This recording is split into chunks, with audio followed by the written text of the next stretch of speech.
Oi pessoal, sejam muito bem-vindos ao meu canal. E esse vídeo vai ser a continuação do último vídeo que eu lancei. No último vídeo eu falei sobre como é ter o manto da prosperidade e o que ele é. E nesse aqui nós vamos explorar a lista de exigências que o Senhor transmitiu a mim para que eu cuidasse do manto da prosperidade que está sobre a minha vida. A minha intenção não é criar uma nova doutrina, mas é testemunhar, é explorar esse assunto de forma pessoal, para que, de acordo com aquilo que o Espírito Santo te conduzir e que se encaixar no seu propósito, você possa ser direcionado. Eu dividi esse vídeo em duas partes. A primeira parte eu vou falar das coisas que eu não posso fazer, que são práticas que contaminam o manto da prosperidade. Do princípio que o mundo espiritual não se move apenas pelo que é dito, e sim por todas as nossas práticas e comportamentos, pensamentos e motivações, entender que quando você é uma autoridade a algo, há uma responsabilidade ainda maior sobre você. Os anjos, como os demônios, vão se mover a partir daquilo que você está liberando. O Senhor me ensinou algo muito legal. Ele falou assim: minha filha, existem níveis de autoridades proféticas e existem profetas que até mesmo o silêncio deles profetiza. A gente entende que não são somente palavras que movem o mundo espiritual, mesmo que seja a favor ou contra nós, e sim também as nossas escolhas. É por esse motivo que o Senhor me pediu para abandonar muitas práticas que são lícitas a todos, que parece que não tem nada a ver, mas na verdade elas declaram algo. De quando eu edifiquei a minha vida financeira, as coisas começaram a fluir muito bem. O Senhor me deu um trabalho, me deu recursos, me deu a sabedoria, e por volta e meia, a minha vida financeira era completamente aprisionada. Por exemplo, quando eu estava em dias bons, debaixo do favor de Deus, eu fazia 3 vendas por dia. Mas quando estava aprisionado, eu ficava 15 dias sem fazer venda nenhuma. Nem aquelas pessoas que são curiosas que vêm consultar os valores chegavam até mim. Então era um contraste muito grande. E aí eu fui descobrindo, fui errando, que eu fui aprendendo ao que eu não posso fazer, o que traz contaminação. Foi dessa forma que eu descobri as coisas que bloqueiam a minha vida financeira. Eu não estou falando aqui de edificação financeira do zero. Eu estou falando aqui de pessoas que já têm um manto da prosperidade. Com certeza, se Deus quiser fazer vídeos para a edificação financeira de pessoas que não passaram por nenhum tipo de transformação nessa área, que carecem de ajuda nessa área. Coisas que eu não posso fazer que aprisionam e contaminam meu manto. Pedir dinheiro emprestado, seja diretamente de pessoas ou de bancos. Dar coisas parceladas também traz obstrução para o meu manto. E também como comprar coisas fiado para pagar depois. Comprar coisas de segunda mão, de brechós ou de bazares. Aceitar doações do que as pessoas não querem mais, do que as pessoas iriam descartar, jogar fora. E aí você pega para você. Então, gente, não é nenhum tipo de orgulho ou vaidade, não é vergonhoso você precisar das coisas e alguém te doar. Por muito tempo, tudo que eu tive na minha vida foi de doação. E eu sempre fui muito grata a Deus. Mas chegou um tempo que o Senhor queria que eu rompesse, porque era tempo da minha própria vida prosperar. E também o que eu não podia, e também o que eu não posso fazer de forma nenhuma é murmurar, reclamar ou lançar qualquer tipo de palavra de morte contra a minha vida financeira. Por exemplo, se eu tiver um mês difícil, eu não posso murmurar sobre isso, não posso reclamar sobre isso. Eu posso clamar a Deus sobre isso, mas de maneira nenhuma lançar palavras de morte sobre a minha vida. Outras coisas que também é mais que óbvio, e outras coisas que parecem óbvio, mas tem muita gente que não sabe, é participar de rifas.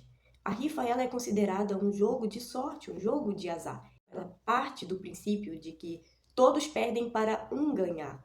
Ou seja, é uma vantagem demasiada em cima de outros. Muito interessante que eu aprendi esse ano é não participar de festas como, por exemplo, São João, festas juninas. E tem um significado espiritual grande por detrás dessas festas. Então a gente precisa ter muito cuidado. Eu não vou ampliar aqui sobre esse assunto, porque senão o vídeo vai ficar longo, mas eu posso fazer um vídeo só explicando sobre isso. O que acontece na festa junina, na festa de São João. O portal que se abre ali. E outra coisa muito óbvia, mas que acontece também, é comprar e não pagar. E é claro que na situação atual não há quem não tenha uma dívida, mas o segredo está ter a dívida e buscar pagá-la e ter a dívida e não se importar em pagá-la.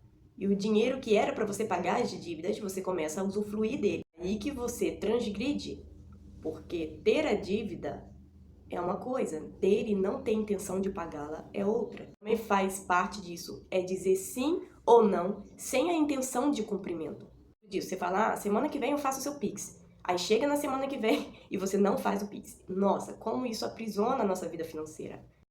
Se você fez uma dessas coisas, é muito importante que você se arrependa e se conserte. Apostas, mesmo que seja na Mega Sena ou coisas do tipo, ou até mesmo aquelas pequenas apostas que você faz por R$ 2, R$ 5.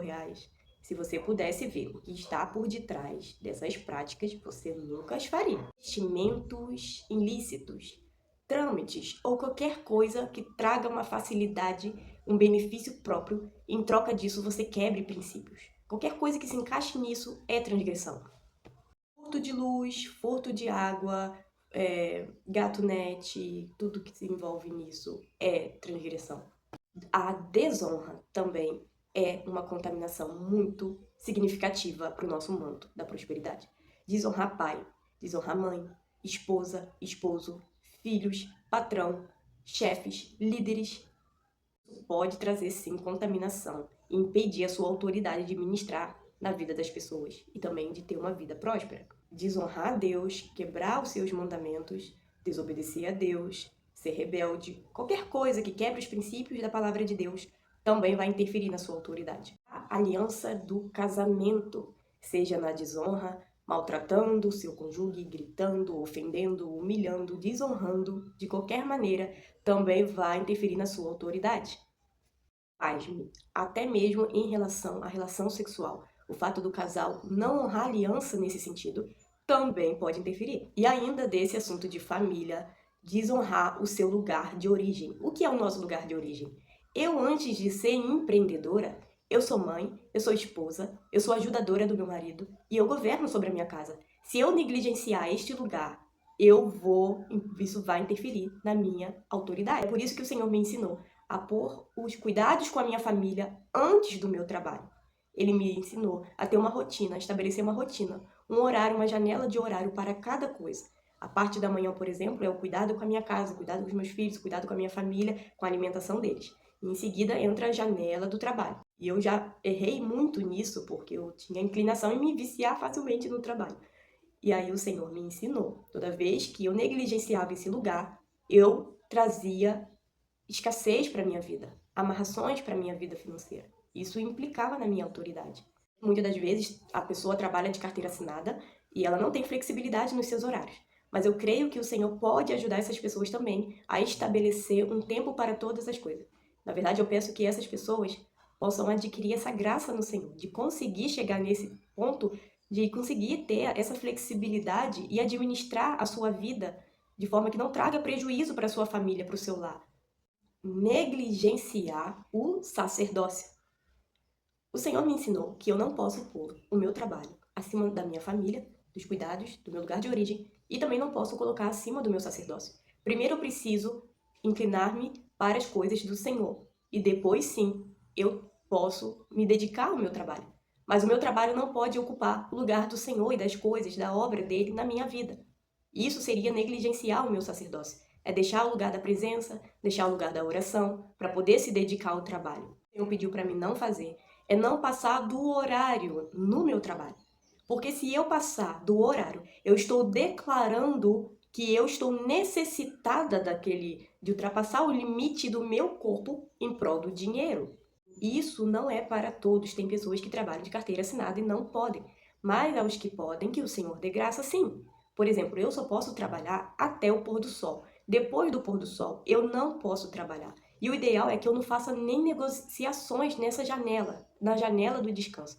O pôr do sol, a natureza está anunciando que é tempo de descanso. Então nós precisamos respeitar os limites do nosso corpo. Isso é para o nosso próprio bem, para a nossa própria saúde. Muitas das vezes que eu ultrapassava, porque eu gostava muito de trabalhar, eu amo tanto o meu trabalho, e aí eu passava do limite e eu tinha que me arrepender, porque sobre mim vinha espíritos de insônia, de ansiedade, de preocupação, tudo por conta de ter quebrado esse princípio. É aquilo que eu falei no vídeo anterior para vocês. Essas coisas, para o mundo, para as pessoas normais, não interferem na vida delas. Mas quando você é uma autoridade, quando você representa algo, você precisa andar na linha certinho, senão você é muito peneirado por conta daquilo que você carrega, da autoridade que você carrega. porque parece que eu estou sendo muito radical. Mas, na verdade, é por causa disso que hoje eu consigo ter uma vida de paz e também operar nesse nível de poder de unção. Coisa que eu não posso fazer é deixar de guardar o sábado. Eu guardo o sábado e eu posso fazer um vídeo mais completo falando de como eu guardo o sábado, mas desde que eu comecei a guardar o sábado, a minha vida mudou, tanto em relação à minha saúde física, mental, emocional, como também a minha vida financeira. Eu pude prosperar ainda mais guardando o sábado. Eu quebro a guarda do sábado fazendo esforço demasiado ou trabalhando, eu trago consequências para mim. Cara, mas eu tenho que trabalhar no sábado, eu tenho carteira assinada e meu chefe pede. O conselho é para você, é para que você não fique demasiadamente preocupado com isso, mas ore, se for um desejo do seu coração, que você possa também um dia guardar o sábado, eu creio que o Senhor ele pode preparar tudo para que você faça de uma forma leve e o Senhor vai honrar você de alguma maneira, caso seja o desejo do seu coração fazer isso. Tudo isso porque a gente tem que ter bom senso para que você não corra o risco de cair nas mãos do acusador. Porque a gente tem que entender que o Senhor tem um tempo para todas as coisas na nossa vida. Então, na segunda parte do que eu devo fazer, né? Então, o que eu posso fazer, o que eu tenho que fazer é... O Senhor, nessa época, estabeleceu para mim o princípio do dízimo e das ofertas. Me disse, o dízimo protege e a oferta multiplica. Então, essa prática de você ser generoso, de você dar com alegria, ela também vai te ajudar nisso. Como as primícias. Todos esses tópicos são assuntos muito interessantes para um vídeo mais completo, mas eu vou ter que fazer isso aos pouquinhos para esse vídeo aqui não ficar muito grande. Outra coisa que eu também não posso deixar de fazer é honrar as pessoas. Não deixe de honrar as pessoas que passaram por situações difíceis com você, como seus filhos, seu cônjuge, pessoas que oraram pela sua vida, mesmo que sejam pessoas que te deram um copo de água fria na aflição. Não se esqueça de honrar essas pessoas. Tem coisas que aprisionam a nossa vida por falta de honra, da gente não se lembrar das pessoas que Deus enviou no tempo da aflição. Seja do menor ao maior, coloque todos na mesa de honra. Interfere muito é depender do governo. Qualquer assinatura que você fez declarando que você precisa daquela isenção, seja para um documento ou qualquer tipo de trâmite para você não precisar pagar algo, que declare que você é pobre e insuficiente e que você precisa daquilo. Pessoas que usufruem de coisas que são feitas para pessoas que dependem daquilo para sobreviver, mesmo não precisando, mas acharam ali uma forma de ser beneficiados. Mais uma vez lembrando, eu não estou falando de pessoas que estão passando por processos que precisam realmente, que estão passando por dificuldades financeiras. Esse vídeo é para pessoas que carregam o manto da prosperidade e por algum motivo esse manto você sentiu que você está com aprisionamento nessa área. Eu quero te ajudar a se edificar nisso. Interessante que eu não falei no vídeo anterior é quando você carrega esse manto, você pode ter pessoas debaixo do manto que você carrega. Então, pessoas que estão debaixo do seu manto, se elas tiverem alianças com você, elas vão prosperar muito, igual a você. Um parente, só um acréscimo. Tem pessoas que estão debaixo do meu manto que elas estão prosperando com força. E essas pessoas, elas fizeram uma aliança, nós fizemos uma aliança, só que elas tiveram que tomar algumas decisões, algumas atitudes, deixar algumas práticas, como algumas dessas que eu citei aqui, para que elas pudessem se manter prosperando também. Não é exigido delas que elas façam tudo conforme eu faço, mas elas precisam se abster de algumas práticas, por exemplo, algumas práticas de pecado, elas precisam sim honrar pai e mãe, honrar filho, honrar esposa e esposo. Então tem coisas que não são negociáveis. Tem coisas que sim, por exemplo, essas pessoas elas estão prosperando muito, mas o Senhor não tem pedido a elas para que elas guardem o sábado, mas eu preciso guardar o sábado e elas estão debaixo do meu manto. Então eu preciso manter a minha vida santa, eu preciso cumprir com os mandamentos para que essas pessoas também continuem sendo abençoadas. E essas mesmas pessoas precisaram passar por um processo. Nós cuidamos das vidas financeiras delas, nós fizemos um tratamento de cura, de libertação, de renúncias. Então, todos são chamados para andar em santidade na sua vida financeira. As exigências, essas exigências que eu estou relatando aqui, é algo pessoal, é algo que o Senhor tem com cada um. Se o Senhor tem esse chamado para você, glória a Deus por isso. Mas se ainda não for o momento de viver essas coisas, glória a Deus também, haverá o tempo para essas coisas se cumprirem na sua vida. Esse assunto sobre edificação financeira, ele é muito vasto, tem vários tópicos legais para a gente poder explorar. E eu tô preparando um vídeo muito legal que se chama Plano de Negócio. O Senhor me ensinou a criar um plano de negócio. E a partir disso, o próprio Deus me deu os princípios para que eu alcançasse o meu objetivo do meu plano de negócio. E são princípios da própria palavra, como dízimos, ofertas, obediência, primícias, votos e tudo mais. Então, são tópicos maravilhosos para a gente tratar aqui. Não deixe de seguir, de se inscrever no nosso canal. Deixe aqui seu like, compartilhe esse vídeo com alguém. E que o Senhor Jesus venha te abençoar grandiosamente. Muito obrigada se você ficou até